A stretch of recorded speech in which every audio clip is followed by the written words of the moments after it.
Picture a hyper-focused worker in a busy office. They never look up from their desk unless someone literally taps them on their shoulder. Well, that's exactly how your computer's central processing unit, or CPU, operates. In this explainer, we're going to dive straight into the mechanics of multitasking and uncover the invisible magic behind that literal tap on the shoulder. So, have you ever stopped to wonder how your computer instantly registers a tiny keystroke, right while it's in the middle of rendering a massive 4K video in the background? Like, how does it juggle all that without dropping the ball? Without the hidden mechanism we're exploring today, your CPU would be stuck in this endless, agonizing loop, constantly asking every single device, hey, do you need me? How about now? That would be incredibly inefficient. Instead, it uses this brilliant, invisible system to know exactly when to shift its focus. Okay, let's dive into this. Here is our roadmap for today. First, the power of interruption. Second, hardware interrupts explained. Third, software interrupts unpacked. Fourth, the interrupt handling process. And finally, why interrupts actually matter.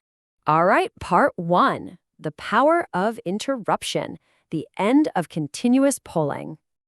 At its core, an interrupt is simply a signal generated by either hardware or software that completely halts the CPU's current task so it can address an immediate event or error. You know, this is that vital tap on the shoulder we just talked about. It's the system's way of saying, hey, stop what you're doing. Right this second, we've got something that needs your immediate attention.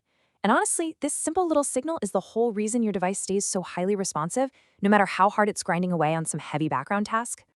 Moving right along to Section 2, Hardware Interrupts Explained. External taps on the shoulder. Now, you should know that all interrupts basically fall into two main camps based on where they come from. On one side, we have hardware interrupts.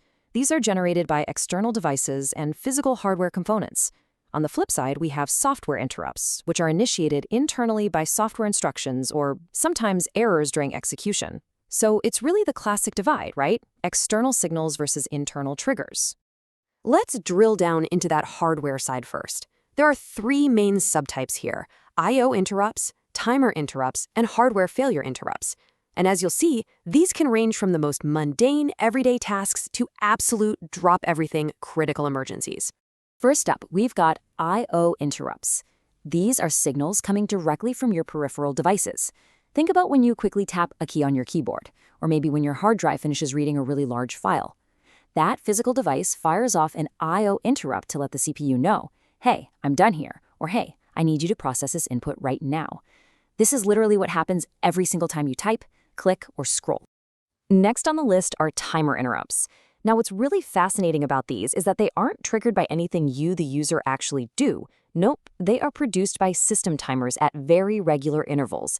Imagine a clock just ticking endlessly in the background. These precise, clock-like alarms are exactly what allow the operating system to schedule tasks and enforce what we call time slices. So if you're running a complex multitasking environment, this is how the system makes sure every single application gets fair and equal access to the CPU's time. Pretty neat, right? And then there's the third hardware type, which is absolutely the most urgent: hardware failure interrupts. These are triggered by critical malfunctions.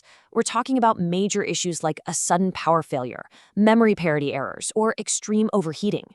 These are high-stakes, red alert emergencies. They demand immediate operating system intervention. In fact, they might even force the OS to trigger a sudden shutdown or run recovery operations just to protect your precious data and the physical hardware itself from going up in smoke. Okay, on to Section 3. Software interrupts unpacked. Internal alarms and requests. So just like the hardware side of things, software interrupts have their own distinct subcategories too. We can essentially bucket these internal triggers into two groups: program interrupts, which are often called exceptions, and system calls, sometimes known as supervisor calls. If you want to simplify it, just think of it as accidental errors versus intentional service requests. Let's tackle those accidental errors first. Program interrupts are caused by exceptional software events that happen during program execution. Say a piece of code tries to do something mathematically impossible, like a division by zero, or maybe it uses an invalid opcode or causes an arithmetic overflow. Boom, that triggers an immediate interrupt. The CPU halts the program right there and hands the error over to the operating system. The OS then has to make a split-second decision. Do we raise an exception and let the program try to handle it, or do we just kill the misbehaving process entirely? And then we have system calls. Unlike those messy errors we just talked about, these are highly intentional. They're generated by user programs that specifically need to request an operating system service or maybe gain controlled access to some privileged operation. Think of it kind of like a program politely knocking on the OS kernel's door, asking for permission to do something super important that it just can't do on its own, like securely saving a file to your hard drive. So the crucial point to remember here, as we recap our two main classes, hardware interrupts are strictly external, right? Coming from physical things like keyboards.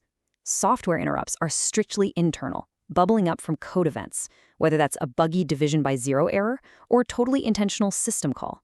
With that taxonomy locked in our brains, let's actually put all of this into motion. Section 4. The Interrupt Handling Process. A microsecond journey. Now, let's break down exactly how this beautifully coordinated dance plays out. And keep in mind, this entire sequence we're about to walk through, it can literally happen millions of times a second. No joke. Step 1. A hardware device generates the interrupt. Step 2. An interrupt controller catches the signal, figures out its priority, and forwards it straight to the processor. Step 3. The CPU literally pauses whatever it was doing and notifies the OS kernel. Step 4. The kernel quickly identifies the device and invokes a specific piece of code called the interrupt service routine that's custom built to handle it. And finally, step 5, once the request is fully handled, the system restores its previous state and flawlessly resumes execution exactly where it left off. And that brings us to Section 5, Why Interrupts Matter, Stability and Responsiveness. The absolute genius of this entire architecture is simply this.